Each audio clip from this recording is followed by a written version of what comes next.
महाराष्ट्र में उद्धव ठाकरे की पार्टी के हालात किसी से छिपे नहीं हैं। हालात बहुत बुरे हैं और इतने खराब हालात हो चुके हैं कि उद्धव ठाकरे पर ही, उनके नेतृत्व पर ही सवाल खड़े हो रहे हैं। तो ऐसे में अब यहाँ पर मातोश्री से एक बहुत बड़ी खबर निकल कर आई है। जी हाँ, सूत्रों के हवाले से खबर आई है जिसमें उद्धव ठाकरे की मानसिक हालत पर बिल्कुल बहुत बड़ा दावा किया गया है। बिल्कुल ठीक नहीं है हालत, ऐसा दावा किया जा रहा है। और मातोश्री से आए इस खुलासे के बाद पार्टी के अंदर यूबीटी में खलबली मच गई है। तो इसीलिए तो कहीं संजय राउत हावी नहीं हो रहे हैं। तो क्या है उद्धव ठाकरे की हालत पर नया और बड़ा खुलासा? मानसिक स्थिति ठीक नहीं होने का दावा क्यों किया जा रहा है, क्यों है, सब कुछ बताते हैं आपको डिटेल में सब कुछ। आप भी इस वीडियो को शेयर करें, कमेंट करके अपनी राय जरूर दें कि क्या ये उद्धव ठाकरे के पतन की शुरुआत है या फिर उनका काम हो चुका है, उनका समय खत्म हो चुका है। आप क्या मानते हैं, कमेंट जरूर करें।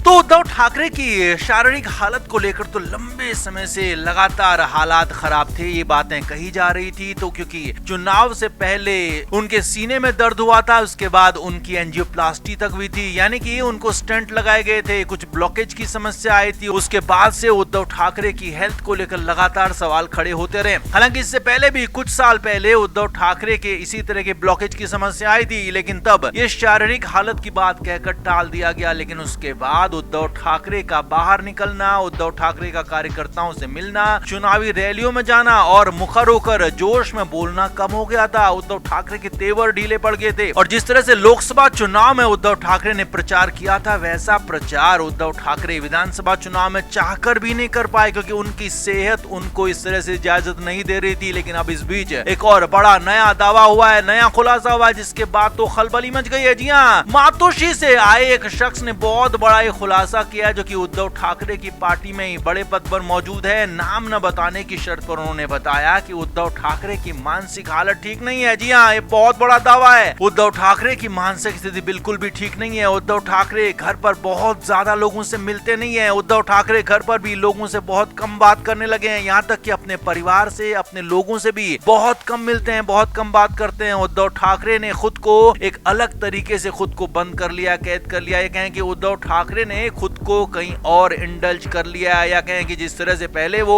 फोटोग्राफी का शौक रखते थे, तो उसी तरह के कुछ मन मुताबिक वो काम कर रहे हैं। लेकिन हाँ, राजनीतिक काम से वो पीछे हटने लगे हैं। राजनीतिक काम में उनका मन फिलहाल नहीं लग रहा है। जी हाँ, ये बहुत बड़ा दावा है। इसीलिए तो आदित्य ठाकरे, उनके जो बेटे हैं, वो राजनीतिक कामों को इन दिनों आगे बढ़ा रहे हैं। एक तरह से पार्टी चलाने का काम भी आदित्य ठाकरे ही कर रहे हैं। लेकिन इस बीच ये बड़ी खबर है कि उद्धव ठाकरे के लिए मानसिक हालात ठीक नहीं है, तो उनके लिए आगे और मुश्किलें हो सकती हैं। खबर तो यहाँ तक है कि संजय राउत इसी वजह का फायदा उठा रहे हैं। जी हाँ, संजय राउत लगातार पार्टी के मामलों पर बोलते हैं, अपनी राय रखते हैं। ना तो वो उद्धव ठाकरे से पूछते हैं, ना शिवसेना यूबीटी के किसी और नेता से, ना ही आदित्य ठाकरे से। खुद ही सर्वे सर्वा बन जाते हैं और बयान देते हैं और लगातार पार्टी का रुख भी रखते हैं, पार्टी लाइन तय करने लगे हैं। और इसी वजह से तो नहीं है, संजय राउत ने उद्धव ठाकरे की बीमारी का फायदा उठाकर, उद्धव ठाकरे की हालत का फायदा उठाकर पार्टी में पूरी तरह से हावी हो गए हैं, खुद को पार्टी का सर्वे सर्वा बना दिया है। और इसीलिए संजय राउत पर भी सवाल उठते तो रहे हैं, लेकिन उन पर कभी कोई एक्शन होता नहीं है, उन पर कभी कोई कार्रवाई होती नहीं है। जी हाँ, संजय राउत के खिलाफ पार्टी के नेता, पार्टी के कार्यकर्ता लगातार विरोध करते हैं, बवाल करते हैं। यहाँ तक कि शिंदे गुट भी जो अलग हुआ था, वो भी कहा तो यही जाता है कि संजय राउत की ही वजह से उन्होंने अलग राह पकड़ी थी। संजय राउत बीच में बैरियर की तरह थे, उद्धव ठाकरे से मिलने तक नहीं देते थे। तो यहाँ पर भी उद्धव ठाकरे की मानसिक हालत का, गलत हालत का, या कहें कि हालत जो ठीक नहीं है, उसका फायदा संजय राउत ही उठा रहे हैं। उनके बेटे आदित्य ठाकरे अभी उतने मैच्योर नहीं है कि राजनीतिक बड़े बड़े फैसले ले पाए। इसीलिए यहाँ पर बहुत बड़े सवाल खड़े हो गए हैं। शिवसेना यूबीटी में खलबली मच चुकी है, क्योंकि पार्टी के अंदर एक तरह की चर्चा है कि उद्धव ठाकरे पूरी तरह से ठीक नहीं है। अब इस तरह की चर्चाओं के बाद उनकी पार्टी के कैडर में भी एक गलत संदेश गया है, जिससे उनकी पार्टी में आगे और हालात खराब हो सकते हैं। तो आपका इस पर क्या मानना है? क्या उद्धव ठाकरे के लिए आगे के रास्ते अब पूरी तरह से बहुत मुश्किल दिख रहे हैं, या फिर उद्धव ठाकरे ठीक होकर लौटेंगे, कुछ बड़ा करेंगे, बड़ा धमाका करेंगे? आप क्या मानते हैं? कमेंट जरूर करें, वीडियो को शेयर भी करें।